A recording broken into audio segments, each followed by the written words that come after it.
함께 찬양하시겠습니다.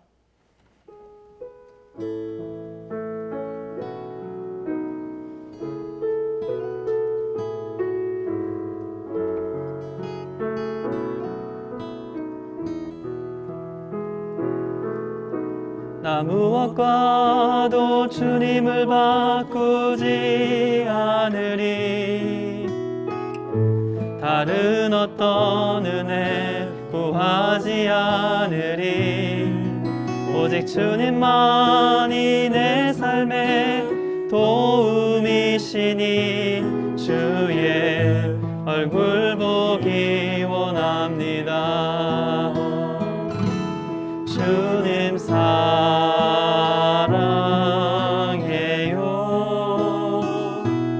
온 마음과 정성 다해 하나님의 신실한 친구 되기 원합니다. 주님 사랑해요. 온 마음과 정성 다해 하나님의 신실한 친구 되기 원합니다. 은혜 아니면 살아갈 수가 없네. 호흡마저도 다 주의 것이니 세상 평안과 위로 내게 없어도 예수, 오직 예수뿐이네. 크신 계획 다 볼 수도 없고 작은 고난에 지쳐도 주께 묻기 나의 모든 삶 버티고 견디게 하시네. 은혜 아니면 살아갈 수가 없네. 나의 모든 것 다 주께 맡기니 참된 평안과 위로 내게 주신 주 예수, 오직 예수뿐이네. 크신 계획 다 볼 수도 없고 작은 고난에 지쳐도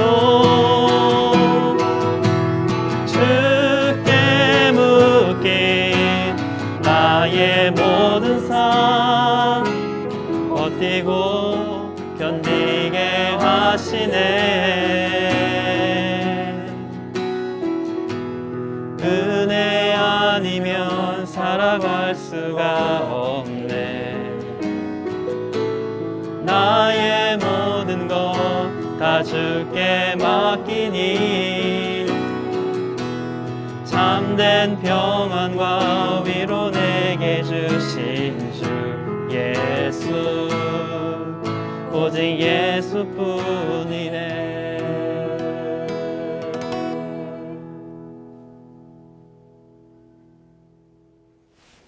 안녕하세요. 수요 사경회를 찾아주신 시청자 여러분, 벙커교우 여러분 환영합니다.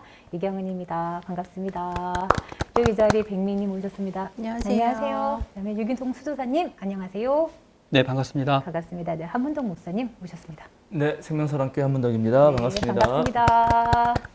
목사님, 지난번에 네, 저희 이제 부활에 관련해서 처음 진행을 했잖아요. 네, 저희 예상한 대로 댓글이 아주 핫하더라고요. 그렇죠. 이렇게 핫한 분위기 너무 좋은 것 같아요. 네, 궁금한 것들이 너무 많으니까 네. 질문이나 댓글들이 엄청 많이 올라왔는데요. 네, 예, 하나하나 이제 좀 약간 좀 설명을 저희가 좀 해야 되지 않을까 싶은데요. 네, 그렇습니다. 네. 네, 사실은 뭐 저도 익히 예상했던 바고. 그렇죠. 왜냐하면 이제 이전에 우리가 알고 있었던 것하고 너무 다르다고 느끼기 때문에. 네. 그리고 이제 우리는 지금 마가복음서만 살짝 맞아요. 봤는데도 살짝 본 많은 건데요. 말씀이 나왔죠. 네. 근데 우리에게는 사복음서가 있고요. 그러니까요. 또 바울 사도께서 말씀하신 부활도 있어서 네. 그게 전부 다 다릅니다. 얘기가 조금씩. 네. 그건 앞으로 충분히 보게 되지만 네. 그러나 이제 질문들이 많이 있으셔서 몇 네네. 가지는 제가 살펴보려고 그래요. 네네. 저도 뽑아왔는데 그래서 예. CH 한 6677님이 네네. 이제 이런 말씀하셨어요. 쉬운 것부터 좀 얘기하자면 장로 교단에선 이런 설명은 이단으로 몰리기 십상인데 교리가 잘못될 수도 있단 건지요. 뭐 이렇게 했어요. 근데 네네. 이제 저희는 그 영상을 한 시간 넘게 하니까 지금 어느 부분이 이단으로 몰리기 쉽다는 건지를 보나마나 어. 몸의 부활에 대해서 저희가 설명 안 했고 그냥 네, 빈무덤만 얘기만 했으니까 네. 그 교리 말씀하신 게 아닐까 네. 추측해 봅니다. 네. 저도 뭔지 알 것 같아요. 뭔지 알 것 같아요? 어떤 거? 예. 지난 네. 강의 때 저희가 계속 의문을 제기했던 거, 이제 목사님은 야, 음. 몸이 부활보다 그쵸. 갈리로 가라는 말이 더 중요하다 말씀하셨잖아요. 네. 저는 계속 이해를 못했고 음. 그 부분에 대해서 약간 공감을 못하시는 그래요. 못하시는 것 같아요. 지난주에는 어쨌든 마가복음서의 부활 이야기를 우리가 봤잖아요. 예. 그러니까는 교리는 이제 사복음서에서 거기서 뽑아와서 하나의 기독교인으로서 이렇게 믿으면 좋겠다라고 요약 정리한 부분이라 어떤 경우는 그 네 복음서를 다 포괄할 수가 없을 수 있죠. 그러니까 예를 들어서 성육신 교리가 있잖아요. 네. 예, 그러니까 말씀이 계셨는데 이 땅에 오셔서 살이 되었다. 이런 것의 명시적인 표현은 요한복음에 있단 말이죠. 그렇죠? 이제 그게 이제 성육신 교리가 되겠죠. 뭐 이런 식으로. 그런데 지금 우리는 마가복음서를 읽고 있으니까 성서가 뭐라고 말하는지 잘 들어야 되는데 마가복음서의 부활 이야기에서는 최소한 예수님의 현현, 그러니까 부활하신 어떤 몸을 가진 예수님의 현현 이야기가 나오지 않는다. 네. 그게 핵심이었다는 거죠. 그렇죠. 예, 그러면 최소한 마가복음서가 제일 먼저 쓰인 복음서인데 복음서 중에는 부활하신 예수님의 몸이 등장하지 않고도 부활 이야기가 충분히 가능했다는 게 증명되잖아요. 성경적으로. 마가복음서에서는. 다른 복음서는 몰라도 네. 만약에 우리에게 네. 네. 다른 복음서가 전해지지 않아요. 네. 고린도전서 같은 이제 예를 들어서 15장, 부활장, 유명한 부활장이라고 하는 바울 서신도 없어요. 그러면 마가복음서만 우리에게 있다고 가정을 해봅시다. 그냥 가정이에요. 그럼 마가복음서에서는 예수님의 부활체로서, 부활한 몸으로서의 현현 이야기가 없이도 마가는 충분히 부활 이야기를 했다라고 말하는 거 아니에요. 이제 그걸 설명한 거고 일단은. 네네, 그렇죠. 그거는 기독교 교리를 내가 부정한 게 아니라 네. 네. 들으시는 분들은 어. 그 얘기를 들으니까 저희는 모든 걸 종합해서 알고 있잖아요. 그러니까 마태, 마가, 누가, 요한에다가 사도 바울 이야기까지 다 총합해가지고 우리는 부활이야. 그러니까 몸의 부활이다. 이게 정말 중요한 교리로 배우고 있는데 갑자기 마가만 딱 갖고 와서 여기는 몸의 부활이 없다라고 말하니까 이 듣는 사람 입장에서는 그러면 몸의 부활을 부정하는가라고 이렇게 여겨지는 것 같아요. 예, 그러니까는 네. 이제 그동안 네, 맞습니다. 그거죠. 네, 그거죠. 네. 이거는 몸의 부활을 마가는 말하고 있지 않다라는 건 명확하죠. 그렇죠. 그죠? 네. 그죠? 말 안 네. 하고 있죠. 네. 그걸 말한 건데 그거죠. 여기 있는 분들은 몸의 한문도 부활을 목사가 부정해. 교리를 부정할 뿐만 아니라 어떻게 장로교 목사가 뭐 이단 얘기만 하고 이제 이런 얘기 좀 나오는 거죠. 그러니까요. 저는 교리를 부정하거나 뭐 몸의 부활을 부정한 적이 없어요. 그렇죠. 마가복음서를 읽으면 부활체에서는 등장하지 않는다. 다른 복음서에 등장합니다. 네. 네, 그러니까 우리는 성경을 사복음서를 가지고 있어요. 그러니까 앞으로 계속 할 건데. 예, 앞으로 계속 할 거예요. 네. 그리고 이제 근데 여기서 이제 CH 한 6677님의 그 질문, 네. 교리가 잘못될 수도 있다는 건지요? 잘못될 수 있습니다. 아, 당연하죠. 교리는 충격이다. 시대에 따라서 바뀌어요. 자, 교리가 네. 지금 카톨릭 교리가 있죠. 네. 네. 개신교도 장로교 교리가 있고 감리교 교리가 있고 성결교 교리가 있잖아요. 네. 네. 그러면은 그게 다 다르잖아요. 네. 자, 교리가 무슨 완전 무결하다 그런 건 없어요. 그리고 교리는 어디서 나오죠? 교리의 원천은 성서입니다. 네. 네. 그런데 지금 보세요. 지금 방금 성서인 마가복음서는 네. 예수님의 몸의 부활체를 등장시키지 않고도 부활을 얘기하는데 네. 교리는 반드시 몸의 부활을 얘기해야 된다라고 말하면서 성서가 아니다라고 말할 수는 없는 거예요, 교리가. 그렇죠? 예, 네네. 교리를 정해 놓을 수는 있지만 네. 교리는 성서 전체를 가져오는 게 아니라 그거를 잘 요약해서 잘 정리해 놓은 거거든요. 그죠? 네. 예, 잘 정리해 놓은 건데 그것이 성서를 거부할 수는 없다. 성서보다 아까 교리보다 성서가 더 근원적이고 원천이지. 네. 예. 아니 루터가 성서로 돌아가자 그랬잖아요. 네. 그럼 그때 반대한 건 뭐예요? 그건 그때 그 전에 카톨릭 교회가 정해놓은 어떤 교리, 교회의 법, 그거보다 맞아. 성서가 중요하다고 말했으면 맞아요. 얼마든지 개신교도 도그마, 이런 도그마가 시대에 맞지 않게 바뀐다면, 그죠? 그럼 당연히 그걸 바꿀 수가 있죠. 그러니까 교리는 바뀌기도 하고 재해석되기도 해요. 예, 그러니까 교리가 완전 무결하다 그거는 그렇죠. 있을 수가 없어요. 면죄부라는 교리도 나왔었고 판매도 했었었고 아, 그렇죠. 그랬었었죠. 네, 그 그렇죠. 당시는. 그러니까는 그래서 이제 그런 교리는 얼마든지 네. 시대에 따라서 바뀔 수도 있고 재해석될 수도 있습니다. 그건 되게 중요한 이야기예요. 그렇죠.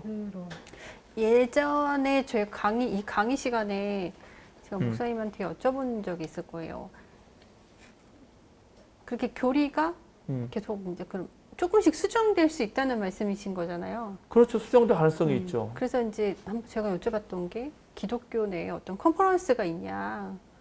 아, 네, 네, 네. 네. 네, 아, 그렇죠. 그 안에서 그런 그렇죠. 것들도 이루어지는 거예요. 그런 것도 하죠. 아. 실제로 카톨릭 같은 경우는 옛날에 갈릴레이 재판한 거 잘못했다고 말했잖아요. 다 교리를 근거로 재판한 건데 그런 얘기가 시대가 바뀌어서 그때가 우리가 잘못 판단했다. 근데 그런 수정된 내용들이 우리한테 그렇게 업데이트가 계속 되지 않았다는. 아니요, 됐는데 안 읽어요, 교인들이. 찾아봐야 되는데 일부러 그거를 누군 딱 가르쳐가지고 이렇게 하는 게 아니라 네. 각 교단의 헌법도 있고 지금 아, 여기 네. 지금 뭐야 이렇게 신학교에서 네. 이번에 목사 오신 분들은 다 교단 헌법이 있고 거기에 신앙 고백서가 다 있어요. 거기에 교리가 착 나와요. 그거 네. 공부해요. 그거 시험 봐야 다. 근데 교인들이 그걸 찾아서 읽진 않죠. 평소에 그거 뭐 그렇게 그리고 그거 바뀌면 또 바뀌는 대로 재개정되는 거고 그러니까는 여기서 중요한 거는 교리보단 성서가 더 중요하다는 거예요. 교리보다 성서가 더 중요하다. 그게 사실은 개신교 전통이다라는 말씀. 성서에서 교리가 나왔다. 그렇죠. 그 성서에서 얘기인 교리가 거죠. 나온 거지 나왔다. 교리에서 성서가 나온 게 나온 게 아니라는 아니니까. 거죠. 그거죠. 그러니까 성서가 우선인데 네. 왜 성서는 보지 않고 교리만 맞다고 이것만 붙잡고 있으려고 그러니까 제 이런 말이 얘기인 거죠. 교리의 눈으로 성서를 자꾸만 읽으니까 네. 근데 그 교리를 뽑아냈을 때 어느 시대에는 요한복음서의 어떤 구절이 매우 교리에 합당한 거예요. 네. 그 시대를 위해서. 예. 근데 그렇게 해서 요한복음서에서 뽑아낸 그 교리를 가지고 마태복음서나 마가복음서나 다른 복음서를 억누를 수 있는가? 그러고 위험하다는 거죠. 그렇죠. 예, 그러니까 사실은. 예, 그러니까 이제 그런 거를 매우 자세히 조심히 살펴야 되죠. 예. 그러니까 이제 그런 부분이 여기 있고, 그래서 네. 이분의 질문에 교리가 잘못될 수도 있죠. 예, 그러니까 완전 무결하고 무음하고 시대가 바뀌어도 공간이 바뀌어도 완전히 뭐 이렇게 한 거는 없어요. 네, 그거는 네. 안 됩니다. 그리고 이제 그 다음에 또 그냥 쉬운 질문부터 제가 이제 공동체 얘기를 자꾸 하니까 네. 마가 공동체, 마태 공동체, 그러니까 한 사람이 쓰는데 웬 공동체냐? 맞아요. 네, 이제 이거는 뭐 일반인들은 그렇게 얘기할 수 네네네. 있어요. 그런데 복음서가 쓰인 목적을 보면 복음서가 왜 쓰이는가? 복음서를 왜 썼을까요? 그 한 사람이 왜 썼는가 하는 거예요. 그리고 이 복음서를 쓸 때 누구를 상대로? 어떤 문제가 있길래? 그래서 그 복음서 쓰는 저작 의도를 보면은 이 사람이 그냥 혼자 개인의 문제 때문에 쓰는 게 아니라는 거죠.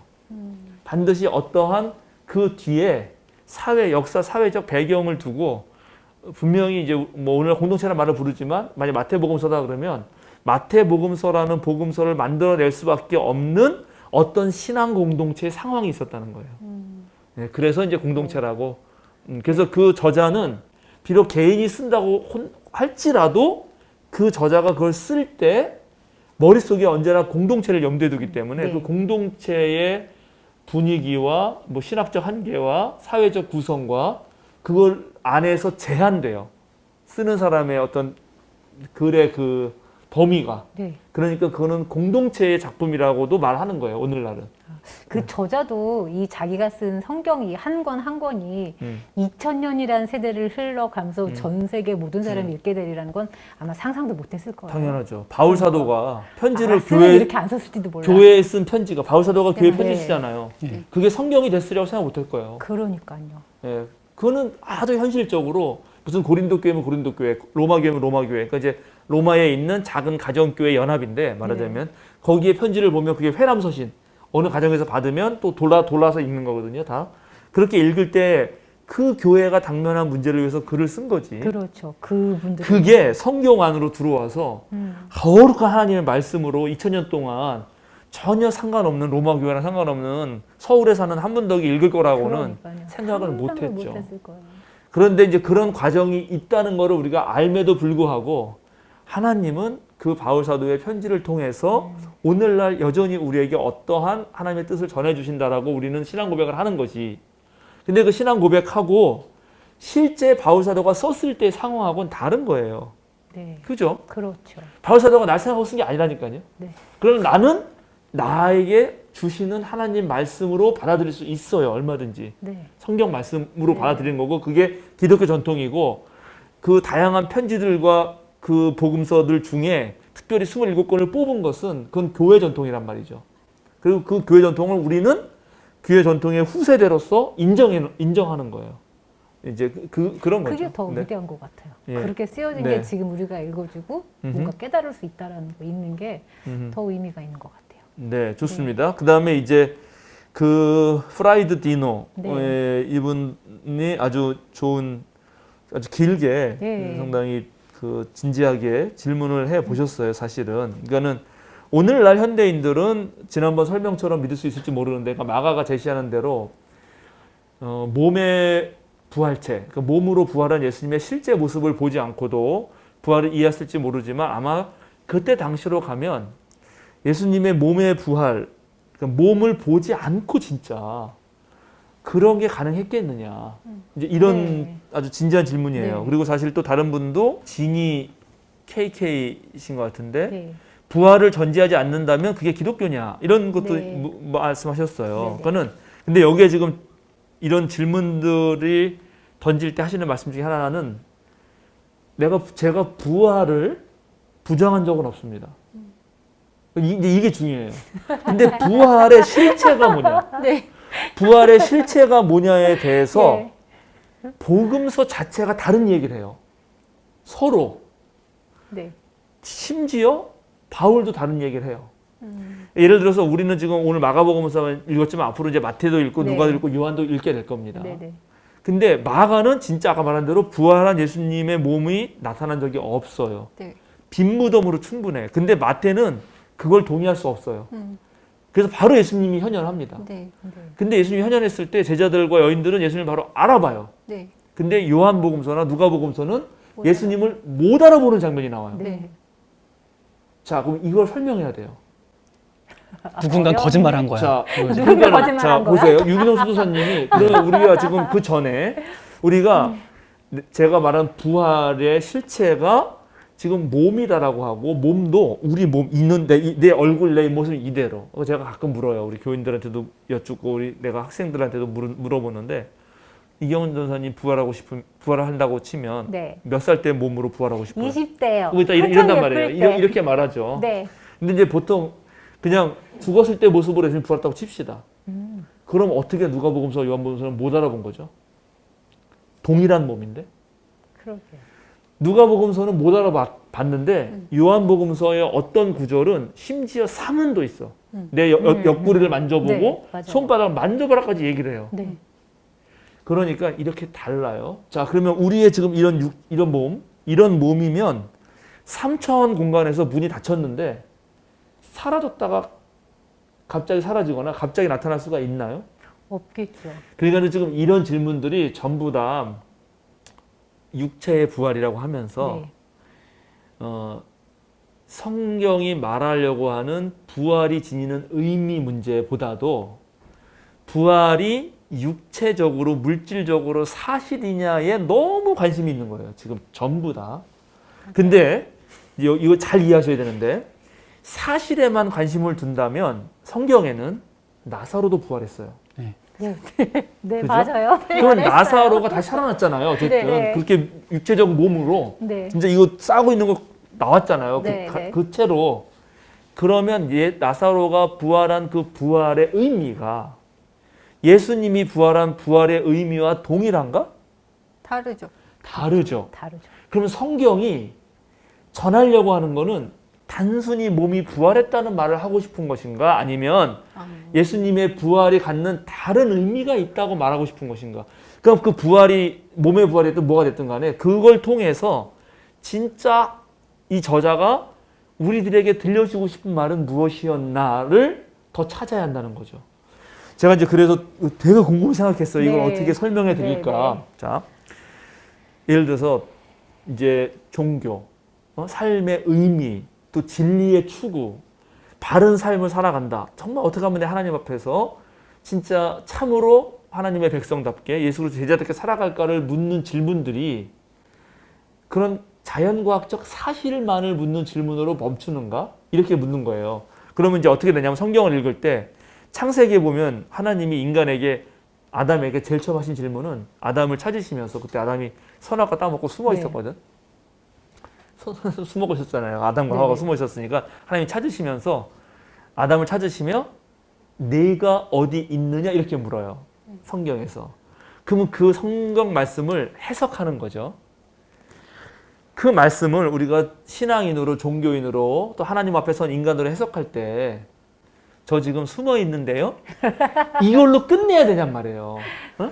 너 지금 어디 있니? 그러면 나 생명사랑교에 앉아서 지금 밥 먹고 있는데요. 하나님. 그게 성경이 우리에게 전해주려는 말이냔 말이에요. 그러게 말이에요. 내가 어디 있느냐고 물을 네. 때 과연 너는 사람으로서 이 자른 피조물들과 넌 특별히 하나님의 형상, 내 형상으로 됐는데 네. 내 앞에서 너의 삶의 의미는 무엇이니? 어떻게 살아낸다고 생각하니? 너의 삶의 자리가 어디라고 생각하니? 이런 훨씬 더 깊은 어떤 의미를 담은 질문으로 읽어야 네. 그게 성서가 하나님 말씀으로 읽는 것이지. 네. 그런데 지금 부활에 대해서만 유독 거의 모든 교인들이 몸의 소생, 이걸 사실은 이제 더 신학적 용어 전문적으로 가면 예. 소생하고 부활은 구별됩니다. 몸의 소생한 것에 집중해요. 자, 그러면 제가 더 노골적으로 영어로 물을게요. 예. 만약에 독재자가 있었어요. 죽었어요. 네. 근데 소생했어. 그러니까 몸이 다시 살아났어요. 그러면 그 사람을 우리의 구세주요, 하나님의 아들이요, 메시아이고 다른 것과는 완전 구별되는 독특한 하나님의 능력을 보여준 사람으로 따라야 되나요? 아니요. 독재자인데? 안 따르고 아, 싶어. 그런 소설이 아니죠. 자, 있는데 뭐래? 그러니까 이 사람 어떤 사람이 죽음에서 일으켜졌다는 거. 자, 그렇게 시작하거든요. 처음에 이제 성서가 쓰여진 순서를 보면 바울 사도가 편지가 제일 빨라요. 거기에는 자, 일단은 그 가장 오리지널리티 한 거로 더 들어가면 거기에는 죽은 예수를 하나님이 다시 살리셨다. 아니면 죽었던 예수님이 살아나셨다. 이런 말이 있어요. 말. 고백적인 말이 있어요. 그 다음에 이제 가장 빠른 복음서. 편지보다 늦지만. 마가복음서는 빈 무덤이 있어요. 빈 무덤 이야기. 그 다음에 마태, 누가, 요한으로 점점 뒤로 오면 이제 예수님의 부활체가 나타난 현현 이야기가 있다고요. 이렇게 이야기가 이렇게 네. 점점 더 확대되죠. 그럴 때, 그럼 맨 처음에 예수님이 죽은 자 가운데서 살아나셨고, 그것뿐만 아니라 수동태로 하나님이 예수님을 죽은 자 가운데서 일으키셨다라는 말을 했던, 그 고백을 했을 때 그 사람들이 말하려는 게 네. 몸이, 아까 말한 대로 몸이 살아났다는 것만으로 충분한 의미인가? 거기에 플러스 알파의 의미가 있지 않을까? 이 사람이 이렇게 죽으면 안 되지. 예를 들어서 불의에 의해서 이렇게 죽는 것으로 끝나면 안 되지. 죽임당하면 안 되는 거 아닌가? 예를 들어서 거기에 더 많은 뜻이 있다는 거예요. 자, 이제 여기서부터가 되게 깊이 들어가야 되는 건데, 자, 이렇게 생각해 봅시다. 벌써 머리 아파. 잘 생각해 보세요. 지금 죽음 가운데서 일으키셨다, 죽음을 극복했다 이런 말들은 전부 죽음을 나쁜 걸로 보는 거거든요. 네. 예. 근데 인류 역사에 자연스럽게 원래 가진 수명을 가지고 딱 죽으면 우리말로 호상이라고 그랬잖아요. 예. 정말 영원히 살고 싶은가요? 죽음이라는 게 아예 없어요. 근데 그렇게 하면은 그거야말로 내 존재를 영영히 존속하고 싶은 욕망이겠죠. 근데 이 인간에겐 기본적으로 죽음을 두려워하는 영원히 살고자 하고 하는 맞아요. 그런 그러니까 욕구가 있잖아. 당연히 그렇죠. 네. 그거는 그게 선악과. 그러니까. 어쨌든 그런데 그게 있는데 자 좋아요. 당연히 있죠. 예. 그게 예수 그리스도의 부활이 설명하는 게 그게 전부냔 말이에요. 그것도 있고 다른 것도 있는 거 아닐까요? 자 그래서 이제 네. 그래서 얘기를 해보는 거죠. 네. 근데 그거 플러스 다른 알파가 있거든요. 엄청 많이. 네. 그것만 그러면 만약에 그것만이라면 네, 전 예수님일 필요 없다는 거지. 왜요? 엘리야도 충분하죠. 엘리야는 심지어 살아가지고 승천했잖아요. 그럼 하나님이 데리고 가신 거잖아요. 그러니까 그럼 엘리야를 따르면 되는 거 아니에요? 그럼 엘리야처럼 우리도 데리고 가면 된다 뭐. 그렇죠. 그렇게 이거는 말할 수 있는 거죠. 만약 그치. 엘리야만 따른다. 지금 말하면 영영 사는 걸로만 생각하면 엘리야를 따르면 되잖아요. 그렇지. 자, 근데 여기서 하나 더 나가 볼까요? 우리 그리스도인들이 잘 뭘 모르기 때문에 그런데 고대 사회에 죽었다가 살아난 사람들은 기독교만 있지가 않아요. 네. 이집트 네. 신화에 오시리스도 있거든. 맞아. 그럼 네. 오시리스 따르면 되잖아요. 예수님의 부활이 단순히 그 이야기만이서는 안 된다는 거예요. 제가 보기에는. 오히려 그것보다 더 중요한 알파가 있는 거고 오히려 차라리 적당한 때에 잘 죽는 게 더 좋은 걸 수도 있죠. 근데 예수님의 부활이 왜 중요하냐면 예수님은 죽은 게 아니고 죽임을 당했단 말이에요. 그럼 죽임을 당한 마땅한 이유가 있어서 죽임을 당하면 괜찮아요. 네. 그럼 죽는 게 다 마땅할 수 있지. 살인자 정말 극악무도한 살인자는 차라리 사형을 내는 게 좋을 수도 있잖아요. 근데 그렇지 않은 사람이 죽임 당했죠. 그건 네. 억울한 죽음이죠. 네. 네.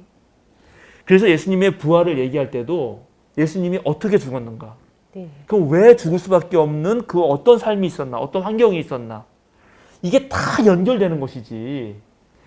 단순히 어떤 A라는 존재가 죽었는데 소생해서 안 죽는다는 것만 가지고 기독교 신앙의 가장 중요한 독특성을 내세우는 게 진짜 기독교 신앙이었을까?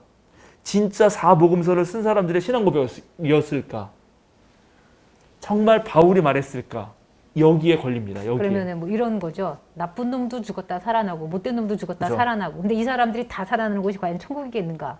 그러니까 예를 들자면은 죽었다 살아난 것만의 의미가 있다면, 영생만의 의미가 있다면 그 예수님의 부활, 그러니까 정말 억울하다? 뭔가 죽임을 당하신, 죽지 않아야 되는 분이 죽임을 당하신 그분의 부활까지 설명하는 다른 깊은 의미가 있는데 우리가 그걸 놓친다는 말씀인 거죠. 그렇죠. 근데 지금 그걸 부인하는 게 말씀하신 아니고. 것보다는 이제 저처럼 이해 안 되는 그러니까 이해가 안 되시는 네. 분들은 그런 것 같아요. 예수님의 부활을 부정한다는 게 그런 것보다는 일단 육신의 부활을 인정했으면 좋겠다. 네. 이제 목사님 그 말씀을 안 해주시니까 불안한 거야. 그러니까 왜냐하면 그럼 벌써 네. 그러니까 맞아요.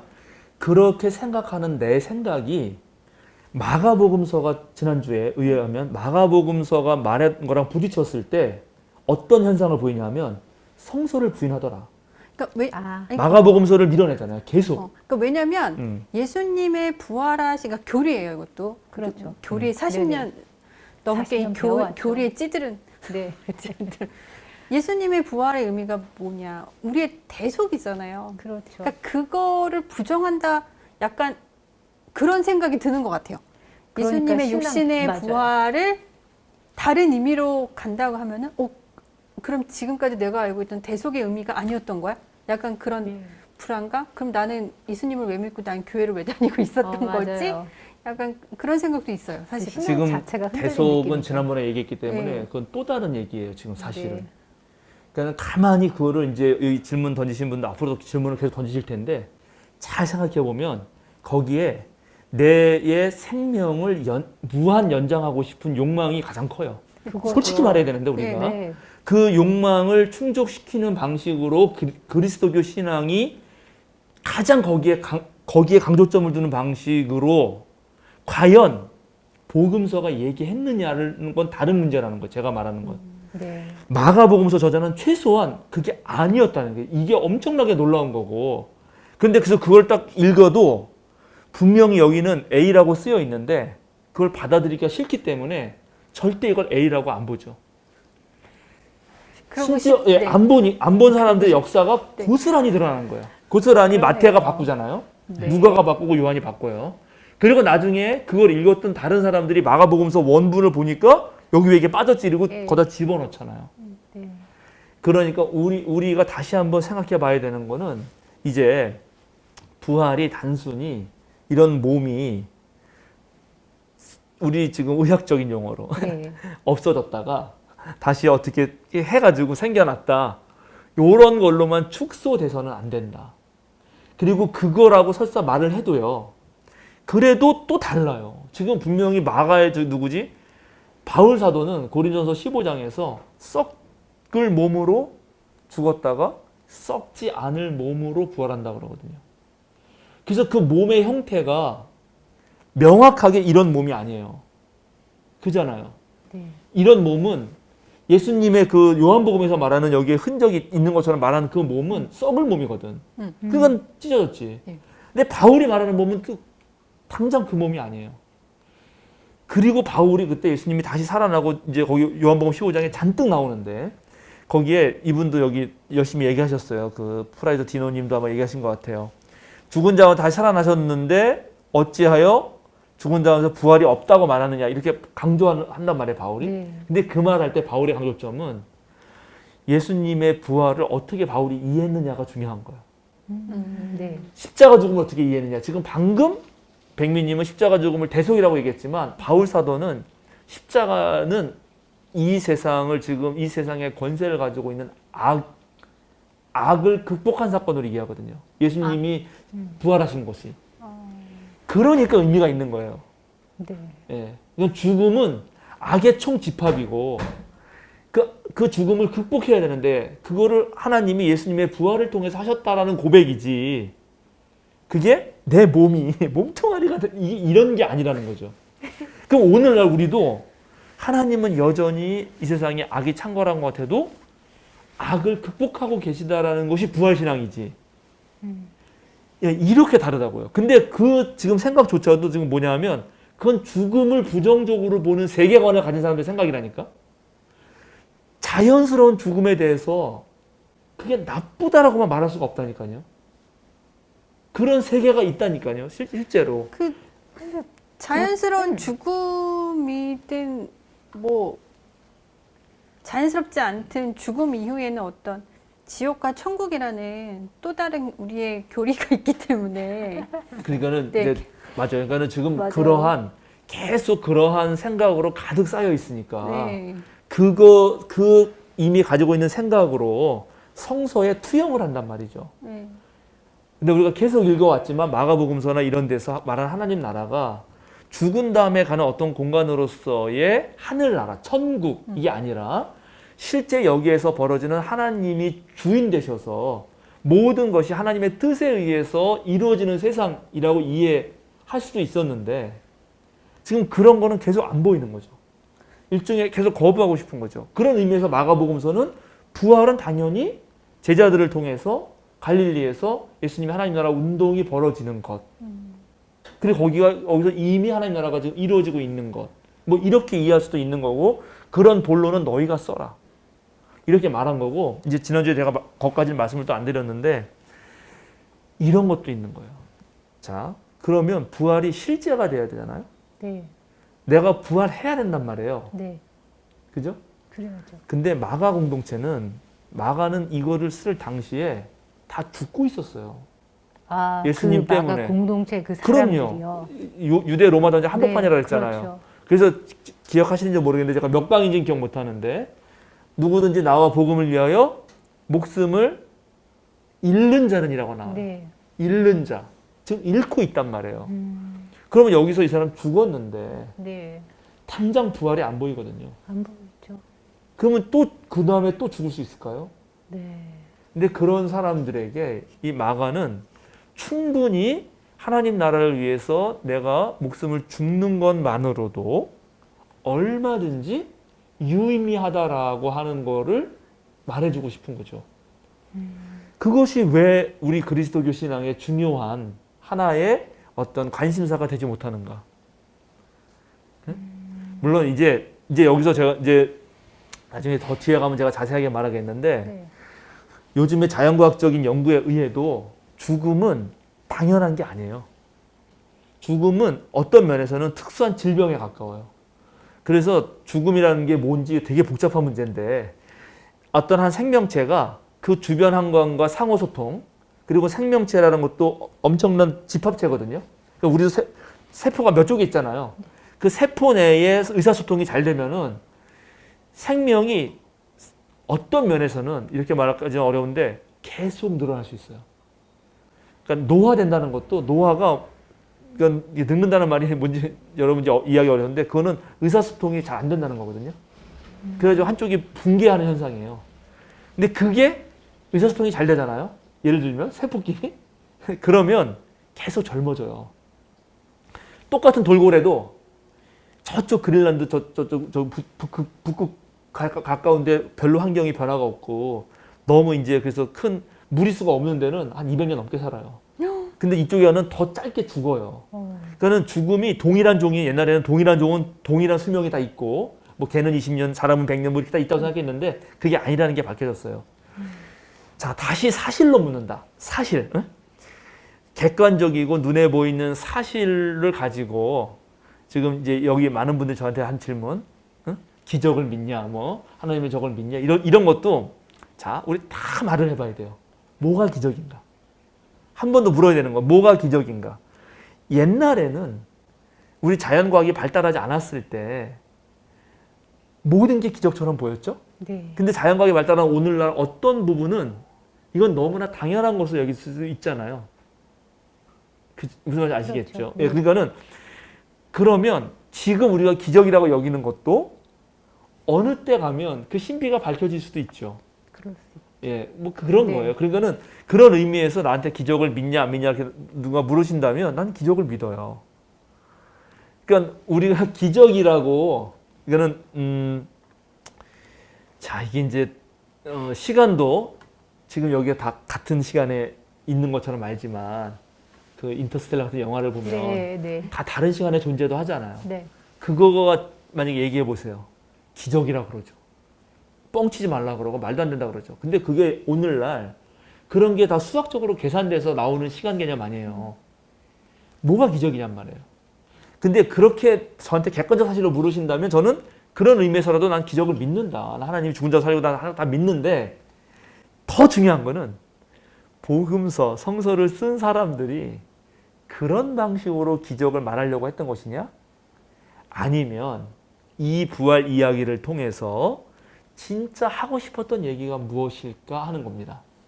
그런데 지난주에 봤던 놀라운 사실은 우리는 부활하면 무조건 육체 소생, 몸의 부활이 반드시 포함되어야 되고 그게 빠지면 진짜 저 이단이다 너. 너 목사 하지 그만해라. 너 혹세 무민하지 말라 이런 말까지 들어야 될 것처럼 생각했지만 놀랍게 마가복음서는 그거를 빼고도 얼마든지 부활 얘기를 할 수 있었다. 예, 이게 그렇게 단순하지가 않다 그런 겁니다. 근데 이제 이렇게 얘기를 하고 오늘 우리가 다시 마태복음을 읽잖아요. 네. 그러면 마태복음서는 또 부활 얘기를 통해서 또 하고 싶은 얘기가 있어요. 그러면 지금 자 계속 우리가 얘기하지만 그런 각각의 복음서 저자가 어떤 이야기를 통해서 신앙 고백을 하고 있는데 우리는 그 신앙 고백을 읽어내야 되거든요. 근데 하나의 교리만 딱 가지고 있으면 그 교리 때문에 각각이 다른 신앙 고백적 이야기들이 전부 무화돼요. 사라져버려요. 네. 그 우리 예수님 탄생 이야기 했어요. 예수님은 성령으로 잉태했잖아요. 그게 교리예요. 성령 잉태했어요. 왜냐하면 그거는 하나님의 능력으로 잉태한 거예요. 그러면 누가복음서 예수님 탄생 이야기나 마태복음서 예수님 탄생 이야기가 더 이상 읽을 이유가 없는 거예요. 다 성령으로 잉태한 거지 뭘. 이렇게 하고 끝난다고 한국 교인들이. 네. 근데 우리가 마태복음서를 읽어봤고 누가 읽어봤잖아요. 얼마나 달라요. 그리고 그 동방박사 찾아온 거랑 목자가 찾아온 거가 다른 얘기를 하고 싶은 게 있거든요. 그 얘기를 들었을 때 그게 내 삶에 실제적인 이야기가 된다는 말이죠. 그럴 때 아프가니스탄 난민을 우리가 이렇게 특별기여자로서 불러온 것이 기독교하고 연결된다고요. 근데 단순히 성령 잉태만 딱 갖다 놓으면은 그게 어떻게 아프가니스탄 지금 그 난민을 구해하는 일하고 연결되냔 말인데 신앙의 삶하고. 그래서 그렇게 성경을 읽는 훈련을 저는 계속 하고 싶은 거고 제가 이 지금 부활 이야기도 자 이제 그러면 당연히 뭐가 있어요. 뭐가 있는데 뭐가 있다는 것에 객관적인 증거는 없습니다. 왜냐하면 객관적이면 A나 B나 C나 D가 봐도 똑같아야 돼요. 근데 내복음서가 다 달리 말해요. 이럴 때 쓰는 말은 뭐냐면 주관적 체험이라는 거예요. 그러면 주관적 체험이라고 말하는 순간 객관적으로 말할 수 있는 어떠한 증거가 없어요. 네. 예. 그리고 심지어 오늘날도요. 이 주관적 체험도 집단적으로 합니다. 아, 주관적 체험도 집단적으로 해요. 네. 다 같이 모여서 예를 들어서 정광훈이도 할 수 있어요. 정광훈이 같은 데서도 광화문에서 잘하십니다. 집단적으로 막 하잖아요. 그럼 거기서 환상에 빠지고요. 보십니다. 집단적 체험을 하고 하나님의 영이 온다고 좀 그렇습니다. 느껴요. 그런데 이게 그런 얘기를 하는 게 아니라는 거예요. 지금 복음서 가만히 읽어보면은 다 각각 네. 분명히 이 부활 이야기를 통해서 전하려고 하는 어떠한 신앙 고백적 내용이 있고 그 신앙 고백적 내용과 의미와 해석을 잘 들어서 그게 오늘 우리에게 어떠한 부활이 단순히 몸만 살아나는 게 아니라 자, 또 얘기해봅시다. 그럼 몸만 살아나면요. 우린 빨리 죽어야 돼요. 그래서 부활을 해야 그때 깨닫는 거잖아요. 그럼 나 지금 아직 안 죽고 살아있을 때 그럼 예수님의 부활은 나한테 아무 의미가 없나요? 아니요. 아니잖아요. 자, 그 아닌 걸 찾아보자고요, 이제. 이 정도면. 많이 이해가 되지 않으셨을까 싶으세요. 아니, 몰라요. 이제.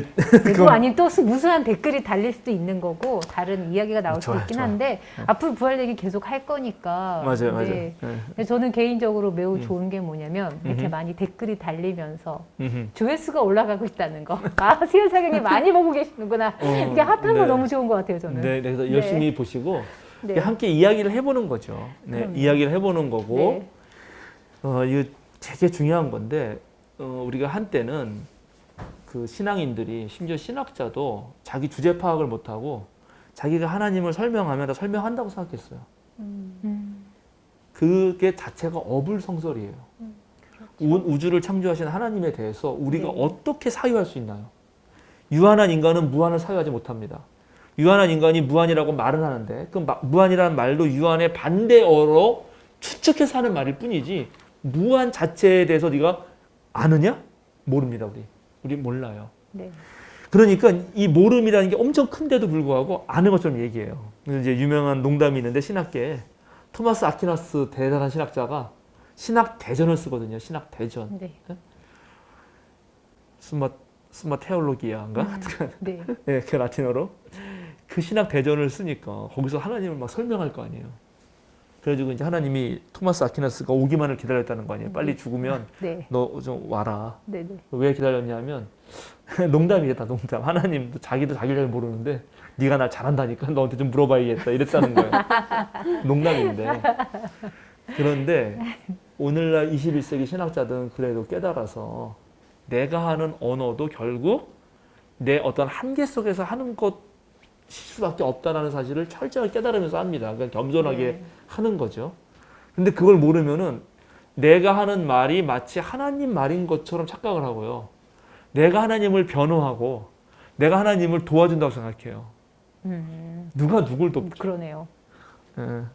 제가 옛날에 뭐 한때 나도 힘든 건지 어땠는지 내가 페이스북에다가 제가 여기도 말했어요.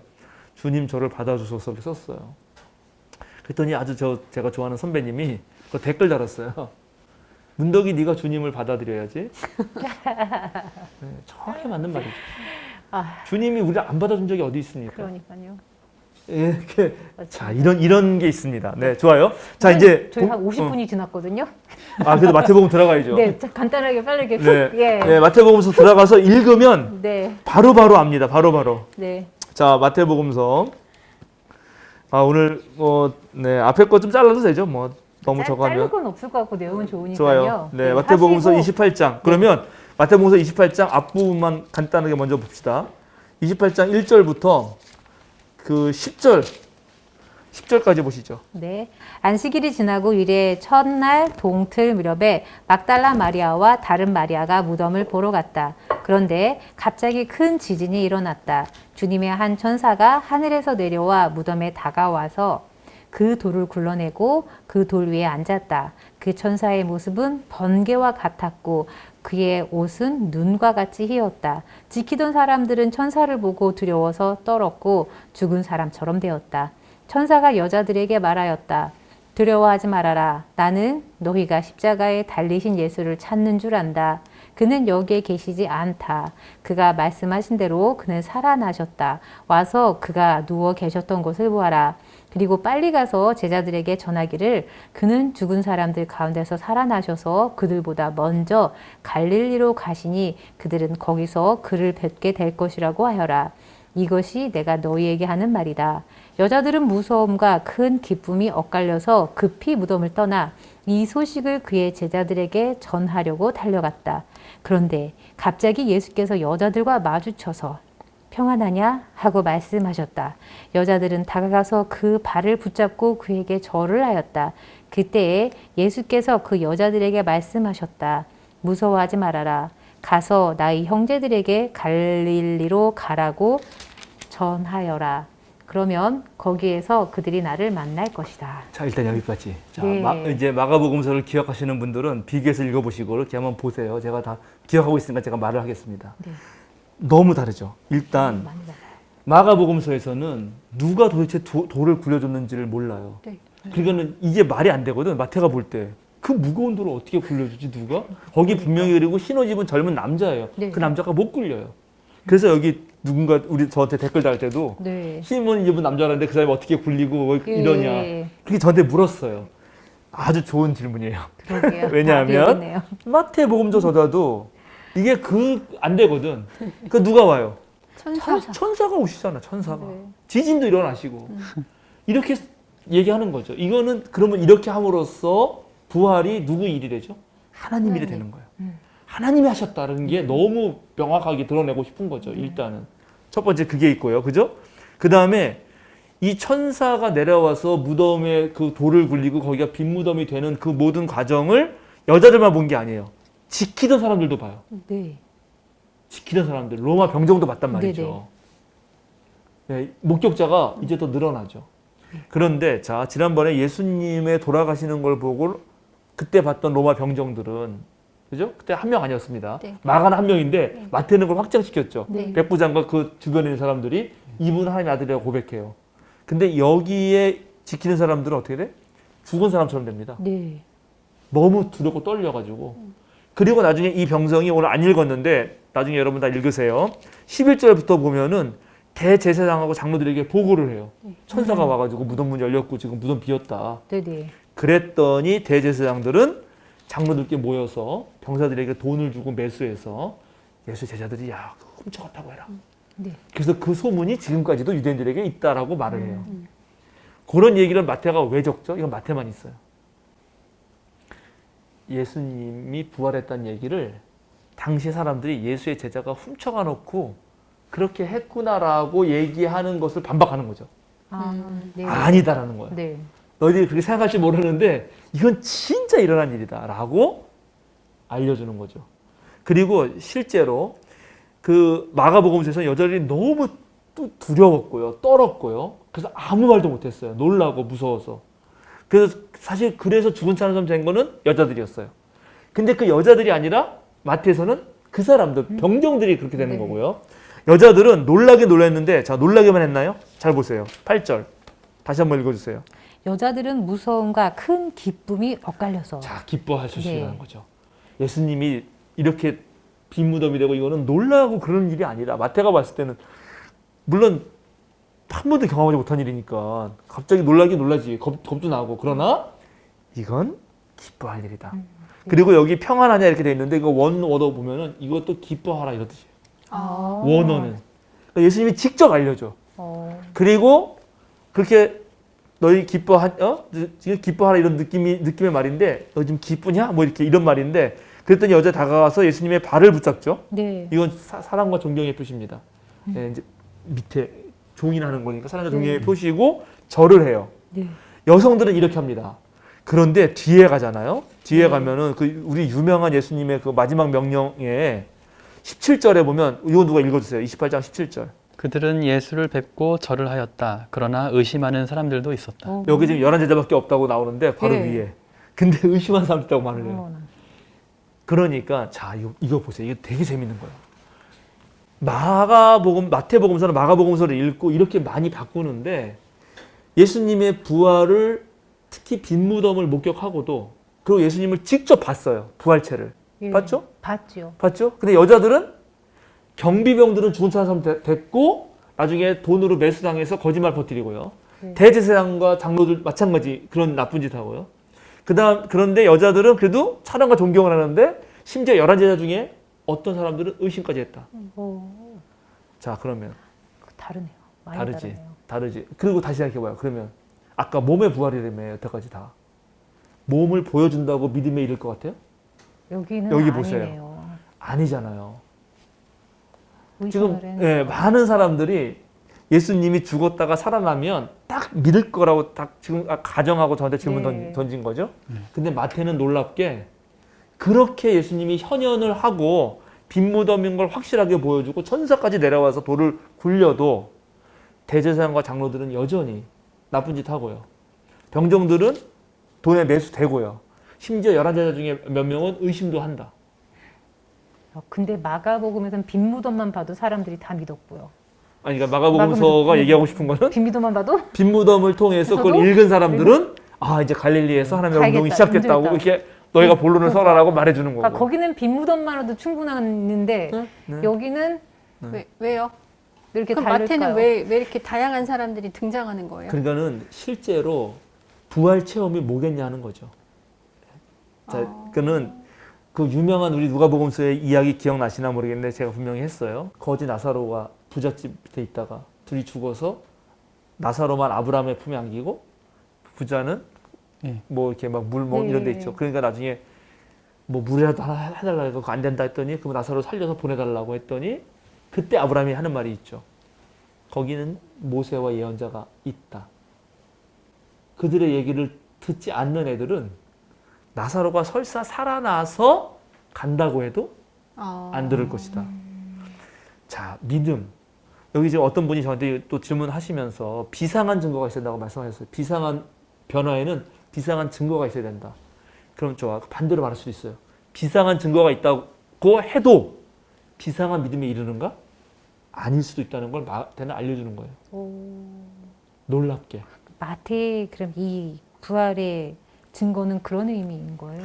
이걸 통해서 말하고자 하는 거? 그러니까 일단 그렇죠. 여기에서는 예수님의 부활을 놓고도 목격하고도 믿음에 이르는 자가 있는가 하면 그렇지 않은 사람도 있다는 거죠. 여전히 예수를 반대하던 사람들은 이거를 숨기기에 급급하죠. 그리고 심지어 기쁨의 일인데도, 그죠? 같은 예수님의 부활을 봐도 여자들은 그렇죠. 두려우면서도 기뻐하고 반겼는데 맞아요. 그렇지 않은 반대의 사람들은 그냥 똑같다. 그렇죠. 자, 예수님이 부활하셨으면 몸으로 하면 다 예수님 믿을 것 같잖아요. 네. 그럴 겁니다. 안 그렇다는 거예요. 되게 재밌는 거죠. 근데 결국 그렇게 해서 이제 마지막에 이제 어디로 모이냐면 이 부활 소식을 다 듣고 갈릴리로 모이잖아요. 거기서는 제가 읽을게요. 11제자가 갈릴리로 가서 예수께서 일러주신 산에 이르렀다. 그죠? 11제자입니다. 왜 11제자 아시겠죠? 유다가 배반했기 때문에 갈릴리로 가요. 마태에서는 특별히 갈릴리가 이방인의 땅이에요. 이방인의 땅이라고 이것도 찾아줄까요? 찾아봅시다. 이거는 좀 갈릴리가 그냥 이런 말들이 그냥 막 하는 말이 아니라는 거예요. 4장 12절 17절 누가 찾아서 읽어주세요. 예수께서 요한이 잡혔다고 하는 말을 들으시고 갈릴리로 돌아가셨다. 그리고 그는 나사렛을 떠나 스불론과 납달리 지역 바닷가에 있는 가버나움으로 가서 사셨다. 이것은 예언자 이사야를 시켜서 하신 말씀을 이루시려는 것이었다. 스불론과 납달리 땅 요단강 건너편 바다로 가는 길목 이방 사람들의 갈릴리 어둠에 앉아 있는 백성이 큰 빛을 보았고 그늘진 죽음의 땅에 앉은 사람들에게 빛이었다. 그때부터 예수께서는 회개하여라 하늘나라가 가까이 왔다 하고 선포하기 시작하셨다. 그렇죠. 죽음에 앉은 사람들, 어둠에 앉은 사람들이 예수님이 가셔서 사역을 하면서 빛을 봤다. 네. 근데 이제 예수님은 제자들에게 마지막 명령을 내리니까 이제 제자들이 가서 그렇게 하겠죠. 네. 그리고 어디서? 산에서. 네. 산은 예수님이 첫 번째 설교에서 산상설교를 했잖아요. 네. 모세가 율법을 받은 도 산이었고. 근데 예수님은 산에서 그 모세의 율법을 재해석하면서 완성했고. 이제 그러면 그런 완성된 명령을 누가 이어서 해야 되나? 제자들. 부활의 의미는 여기에 있어 일단은. 제자들이 그걸 이어서 해야 되는 거예요. 여기 똑같아 이거는. 네. 근데 의심하는 사람도 있더라는 거예요. 그죠? 네. 그리고 마지막 이제 그 유명한 명령. 예수께서 다가와서 그들에게 말씀하셨다. 나는 하늘과 땅의 모든 권세를 받았다. 자, 예수님이 하늘과 땅의 모든 권세를 받으셨을까요? 안 받으셨을까요? 받으셨죠? 받았으니까 쓰지 않았을까요? 받았어요? 좋아요. 또 그러면 읽어드리겠습니다.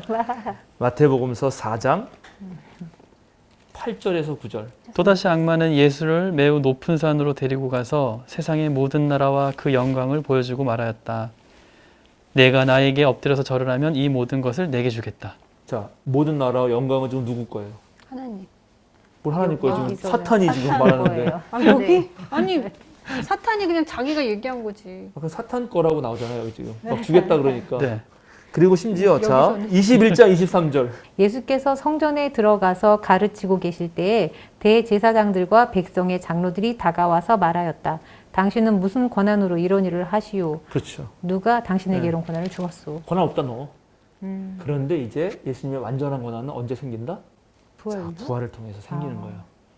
이제는 예수님이 정말 하늘과 땅의 모든 것을 이제 받으신 거고, 그런 모든 옛날에 그냥 있을 때는 그 정도였을지 모르지만, 그래서 그 능력을 가지고 받았으니까 이제 그걸 너에게 주는데 너희는 가서 누굴 삼으라고? 모든 민족을 제자로 삼아요. 이것도 웃기죠. 자, 웃기다는 말이 안 돼. 이런 말 하면 돼. 자, 이것도 정말 달라졌죠. 자, 마태복음서 10장 5, 6절. 예수께서 이들 12를 내보내실 때에 그들에게 이렇게 명하셨다. 이방 사람의 길로도 가지 말고 또 사마리아 사람의 고을에도 들어가지 말아라. 오히려 길 잃은 양 때인 이스라엘 백성에게로 가거라. 예, 누구한테만 가라고? 이스라엘 백성. 백성. 그렇죠. 15장 24절. 마태복음서. 예수께서 대답하셨다. 나는 오직 이스라엘 집에 길을 잃은 양들에게 보내심을 받았을 따름이다. 그죠? 이렇게 말했던 예수님이 이제 어떻게 하라고? 모든 민족에게 너희 가라고. 달라지잖아요. 부활 이전과 부활 이후가 달라져요. 그리고 그 다음에 아버지와 아들과 성령의 이름으로 세례를 주고 벌써 마태복음서가 쓰일 정도의 이게 삼일체 정식은 아닌데 삼일체라는 말은 없지만 벌써 아버지와 아들과 성령이 함께 언급되고 있다는 것도 놀라운 거예요.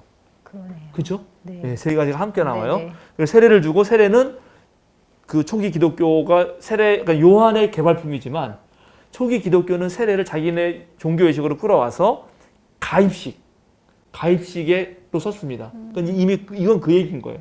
그래서 그 가입식을 할 때 하나님의 아들이고 하나님의 영 안에서 활동하셨던 예수님 그리고 그 영이 지금 여전히 활동하고 있으니까 하나님과 예수님의 뜻을 이어 활동하는 영으로 세례를 주는 거죠. 그게 성령 세례죠. 그게 세례 요한 집단과 다른 물 세례가 아닌 성령 세례인 거고 뭐 이런 겁니다.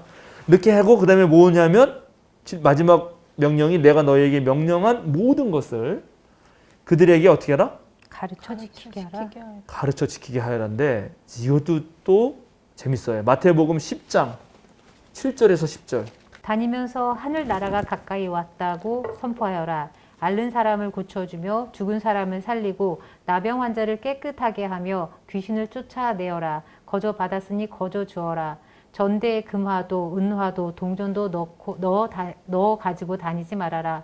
여행용 자루도 속옷 두 벌도 신도 지팡이도 지니지 말아라. 일꾼이 자기 먹을 것을 얻는 것은 마땅하다. 네, 거기에 보면은 예수님이 제자를 파송하면서 두 가지 권한을 주는데 말씀 선포와 치유예요. 거기에 교육이 없어. 그죠? 그러네요. 네. 그렇죠. 왜냐하면 이때는 예수님이 선생님이시잖아. 선생님이 계시잖아요. 네네. 그러니까 이제 교육을 선생님이 하시는 거예요. 너희에게 선생이 되지 말라고 또 그러거든, 마태복음서에서. 네. 근데 이제는 예수님이 부활하시고 나서는 가르치는 것도 제자들에게 맡깁니다. 그죠? 네. 그리고 지키게 하라요. 더 네. 중요한 건. 제가 이제 이거 되게 중요해가지고 제가 지난주 설교 제목이었는데, 네, 지난 주일날 설교 가르쳐 지키게 하라였어요. 본문도 이거였고. 자, 가르치는 거. 제가 생각하기에 한국교회의 가장 큰 문제 중에 하나가 신학과 신앙의 괴리예요. 신학 따로, 신앙 따로예요. 그리고 놀랍게 한국 교인들은 정말 그 너무나 자신감이 넘치세요. 그래서 성서나 무슨 이런 신약 쪽에 박사가 와도 네 얘기 틀렸다는 거야. 맞아. 내 얘기가 맞아. 내가 배운 게 맞지? 근데 다른 어떠한 전공과 그런 분야에도 그러진 않거든요. 그 분야의 최고 전문가가 오면 그 말을 잘 듣거든. 근데 역시 믿음이란 거는 이렇게 무서운데, 근데 그게 때때로 네. 잘못된 신앙일 수도 있거든요. 그 잘못된 신앙을 바로잡아주고 비판적 성찰해주는 게 신학의 역할인데, 이상하게 한국 교회는 이 신학과 신앙의 그 괴리가 갈수록 벌어지는데 이거에 대해서 치유할 생각을 안 해요. 여기 올바로 가르치는 거 무척 중요합니다. 그래서 네. 그 다음에 두 번째 문제가 뭐냐? 그럼 제대로 배웠으면 배운 대로 살아야 되거든요. 믿음과 행함의 괴리가 또 많죠. 지키게 해야 돼. 맞네요. 그런데 제대로 배우지도 않고 안 지키고 배웠어도 안 지키고 잘못 배웠는데 그걸 막 행동하고 이래도 안 되잖아요. 그렇죠. 그러니까 가르쳐 지키게 하는 거, 올바로 배우고 올바로 배운 대로 행하는 거는 무척 중요한 일이죠. 네, 그래서 이 말이 참 저한테 의미 있게 다가왔고 네. 그렇게 하면 예수님이 어떻게 하겠다고? 세상 끝날까지 어. 항상 너희와 함께 있을 것이다. 세상 끝날까지 너희와 항상 함께 있는 하나님이 어떤 하나님? 성령. 아니 성령 네. 말고 세상 끝날까지 내가 너희와 함께 있겠다. 내가 너희와 함께 있겠다. 임마누엘? 임마누엘. 네. 임마누엘 얘기 어디서 나오죠? 마태복음에만 탄생. 나와요. 네. 예수님 예수님 탄생 탄생. 이야기에서. 마태복음서는 예수님을 통해서 뭘 느꼈다? 우리와 함께 하시는 하나님을 느꼈다는 거예요. 네. 초반부터 맨 마지막까지 네. 그걸 딱 보여주는 거예요. 마태복음. 마태복음서 저자가. 그래서 수미 쌍관으로 마지막에 그 한마디를 탁 넣어주는 거예요. 내가 이렇게 이제 예수님의 제자로 부활한 예수님의 말씀에 따라서 예수님은 비록 이스라엘한테만 갔고 또 우리한테도 맨 처음에 그렇게 보냈지만 이제 예수님이 우리와 늘 함께 계시는 그리고 부활하신 이후에 우리의 사명은 모든 민족을 제자로 삼아서 가르쳐 지키게 한다면 그러면 예수님 우리와 함께 계신다. 그러면 예수님이 승천하면 돼야 안 돼요? 돼요. 안 되죠. 함께 계셔. 함께 계셔야 되잖아. 아니 뭐. 승천하면 함께 있지가 않잖아요. 아니 성령님 계시잖아요. 아 성령님 계시지 물론. 근데 여기 예수님이 내가 너희와 함께 있다 그랬잖아요. 네. 마지막 말에서 그럼 예수님이 승천하면 안 되는 거예요. 그때는 몸이 없어도 돼요? 희한하다. 아니, 좀 희한한 사람들이야. 어쨌든 그러니까 여기서는 재밌는 게 세상 그날까지 내가 너희와 함께 있으려면 네. 하늘로 가버리시면 안 되는 거예요. 하나님 우편에 앉아 계시면 안 되는 돌아가시면 거예요. 안 되는데. 같이 있어야 되니까. 그러겠네요. 마태복음에 승천 이야기가 있을 수가 없죠. 어머, 그래서? 그러네요. 누가복음에 승천 승천 얘기가 이야기가 안 나와요. 나왔네요. 자, 그러니까는 이런 이야기들은 마태는 부활 이야기를 통해서 하고 싶었단 말이에요. 여러 가지 얘기를. 네. 근데 이거를 몸의 부활 하나로만 하면 이런 얘기를 안 듣게 된단 말이에요. 관심도 없어진다고요. 그러네요. 예. 그렇게 될 수가 있어서 예, 이제 오늘 이 정도 얘기하면은 네. 뭐 상당히 또 잘 얘기한 것 같습니다. 네. 그렇습니다, 여러분. 다양합니다, 내용이. 예, 그래요. 네. 그러니까는 이게 참 과제인데 앞으로 이제 부활 얘기 계속 할 거기 때문에 네. 부활에 대한 여러 가지 설명이 있어요. 네. 판넨베르그 같은 신학자는 부활이 당연히 부활을 본 사람은 그리스도인이 됐을 거다. 예수님이 객관적 사실로 부활했다면 왜 다른 사람에게는 안 보이지? 그 이상하잖아요. 다 보였어야 되는 네. 거 아니에요? 그리고 그게 진짜 중요하면은 계속 계시면 더 전도 잘 되는 거 아니에요? 왜 맞아. 승천해 버리시죠? 그러게요. 누가복음에 의하면? 네. 그죠? 그러니까 그게 그렇게 단순하지가 않다. 그리고 심지어 판넨베르가 그렇게 얘기했어도 오늘 마태복음서를 보니까 부활한 걸 봐도 여전히 안 믿는 놈은 안 믿더라는 거죠. 놀랍게도. 나쁜 놈은 계속 나쁘고. 그러니까 이런 사태가 있는 거죠.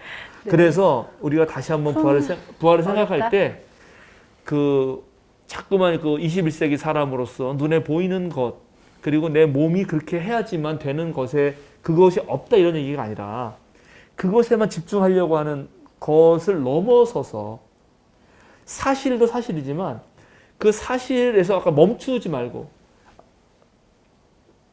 내가 어디 있느냐? 저 생명사랑교회 있는데요? 거기서 끝! 이렇게 하면 안 된다는 거예요. 그 말이 아니잖아요. 아니죠. 어? 네, 아니죠. 한문동 우리 하나님께서 한문동 목사한테 내가 어디 있느냐고 물을 때는 내가 생명사랑교회 있는데 그 얘기를 물는 게 아니잖아. 너 목사로서 지금 목회 잘하고 있니? 뭐 가르치고 있니? 뭐 여러 가지 의미가 담겨 있잖아요. 근데 자꾸만 왜 우리들은 저 생명사랑교회 있는데요? 이걸로 멈추냐 말이에요. 그거보다는 뭐 다 아시면서 물어보세요. 그렇게 하지 않을까요? 일반 교인들은. 그럴 수도 있죠. 네, 좋습니다. 제가 이제 조금 네. 어쨌든 이렇게 하면서 또 누가로 가고 요한으로 가잖아요. 네. 정말 장난 아닙니다. 기대가 됩니다. 내용이 각각이 부활을 얘기하고 싶을 때 하고 싶은 얘기가 많아요. 예. 예, 이제 그것들을 더 살펴봅시다. 그러면 네. 또 얘기가 나올 거고 또 얘기가 나올 거니까. 보시는 분들 댓글 네. 필요하시면 질문들 계속 달아주시면 네. 저희가 AS 계속 하면서 진행하도록 하겠습니다. 네. 두 분들 혹시 네. 네. 아직도 나도 힘들어요. 뭐 이런 거 괜찮습니다. 마가의 부활은 갈릴리로 가라. 예수님의 현현이 없어도 충분했다. 근데 마태는 예수님의 현현이 있었음에도 불구하고 믿는 사람은 믿고 뭐 기뻐할 사람은 기뻐했고 되려 또 믿지 않는 사람들의 모습도 보였고 그게 어떻게 보면 지금 우리들의 모습이 아닐까라는 좀 생각을 했고요. 또 반면에 그럼 이 사람들에게 어떻게 전도를 하는 방법? 마태 공동체는 그럼 이 사람들에게 어떤 방식으로 또 돼 있을까? 또 뭐 여러 가지 생각이 드는 것 같아요. 이게 단순한 문제가 아니네요. 그러네요. 단순하지가 않네요. 네. 좋은 말씀입니다. 수요사경의 뭐 첫 해부터 시작했을 때 그 댓글의 어떤 수준과 점점 가면 갈수록 그 댓글이 달리는 그 수준의 차이가 많이 방향이 달라지고 있다. 그러니까 처음에는 이렇게 공격을 하려고 했었던 부분들이 없잖아 있었는데 첫 해나 뭐 그랬을 때는 왜냐면 워낙 생소하기도 하고 목사님께서 말씀하실 때도 기존에 알았던 뭐 교리부터 시작해서 기존에 알았던 우리가 알았던 그런 모든 것들을 사실 부정하는 것처럼 느낄 수가 있었던 건데 근데 그런 것들도 요번에 그 댓글을 보면서도 참 답답하기도 했지만 그런 어떤 불편함을 본인 스스로 그렇게 댓글을 통해서 나의 생각은 이렇다 라고 이렇게 표현하는 것도 좀 어찌 보면 건강한 모습이 아닌가? 라는 생각을 하게 됐어요. 왜냐면 댓글조차도 사실 달지 않고 그냥 넘어가시거나 네. 그리고 또 방송을 할 때 라이브 채팅창에도 보면 예전에는 그렇지 않았던 것 같은데 이렇게 좀 뭔가 좀 정체되거나 침체되거나 그러니까 질문을 해야 되는 거라고 했는데 사람들이 근데 질문을 사실 안 하게 되고 자꾸 듣는 거로 또 다시 또 만족하는 부분이 없잖아 또 있는 것 같다. 지금 청취자들 가운데서 그런 걸 보자면 이렇게 지난주에 그 방송의 그 핫한 그 댓글들을 보면서 목사님께서 그 전투 욕구가 엄청 이렇게 올라가시겠다. 이것도 걸려들었네. 네, 그래서 걸려들었네. 아마 그런 느낌으로 한 주 동안 많이 고민을 하셨을 거다라는 생각을 좀 하게 됐어요. 네. 그래서 오늘 마태복음서를 보면 예수님의 부활의 의미가 지금 이 복음서를 읽은 사람들에게는 어떻게 오냐 하면 예수님 부활 전에는 제자들이 실수도 하고요. 실패도 하고 기껏해야 그냥 이스라엘 사람들에게만 가고 예수님도 그렇게 갔고 뭐 근데 그러다가 이제 그리고 그 전에 있던 모든 바리새파나 이런 사람들의 어떤 희망은 하나님이 오시면 모든 민족이 이스라엘로 몰려올 거다 정도였거든요. 근데 부활한 예수를 만나니까 오늘 몰려오는 게 아니라 우리가 가고요. 모든 사람을 제자로 삼고요. 그죠? 그리고 심지어 가르쳐 지키게 하고 그렇게 하면 주님이 언제나 나와 함께 계신다라고 하는 깨달음에 이르잖아요. 그게 부활의 신앙이죠. 그래서 여기 예수님이 지금 그렇대요. 그래요. 부활신앙이라는 게 그런 거죠. 지금 여기 예수님이 그 여자들한테도 뭐라 그러냐면 너희가 가서 무서워하지 말고 나의 형제들에게 갈릴리로 가라고. 이렇게 나의 형제들이라고 그래요. 예수님이 제자라고 안 그런다고. 여기 네. 마태복음서는 내내 스승 예수를 대단히 존중하는데 놀랍게 맨 마지막에 예수님이 내 형제들이라 그런단 말이에요. 얼마나 품어주는 거예요. 네. 그거는 이들이 부활을 통해서 느꼈던 거는 이제 예수님이 우리를 형제처럼 대해주고 우리가 세상의 모든 민족으로 가고 거기서 성령과 아버지와 아들과 성령 이름 세례도 주고 제자도 삼고 하루 지키게 하고 그때 하나님이 우리와 언제나 함께 계셨다. 나는 그걸 느꼈다. 네. 그게 부활의 열매였는데 또 몸. 또 뭐.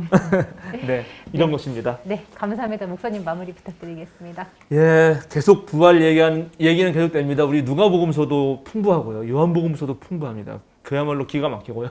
그 다음에 나중에 우리 바울사도 얘기도 또 살펴보겠습니다. 그래서 이제 예수님의 부활과 승천과 이야기를 통해서 한 100강에 마치려고 생각하고 있습니다. 쭉 시청 부탁드립니다. 기도하겠습니다. 주님 감사합니다. 오늘 마태복음서의 예수님의 부활 이야기를 살피면서 과연 부활이 1세기에 예수님을 따랐던 사람들에게 얼마나 큰 희망이고 얼마나 큰 용기가 되었는지를 깨닫게 됩니다. 오늘도 우리 예수님의 부활을 통해서 우리 삶에 희망을 얻고 용기를 얻게 하시고 코로나19와 그 밖에 여러 가지 이유로 지치고 힘든 우리들에게 삶의 생기를 불어넣어 주시옵소서. 보이지 않는 것을 보는 또 드러나지 않는 것을 꿰뚫어 보는 그런 신앙의 힘들을 우리가 더 간직하게 하시고 부활한 예수님과 더불어서 정말 늘 언제나 동행하는 우리가 되게 하여 주시옵소서. 감사드리며 예수님의 이름으로 기도드립니다. 아멘.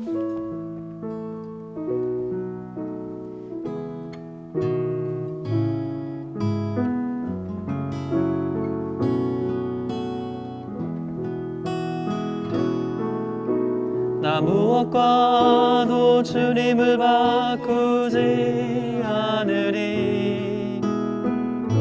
다른 어떤 은혜 구하지 않으리. 오직 주님만이 내 삶의 도움이시니 주의 얼굴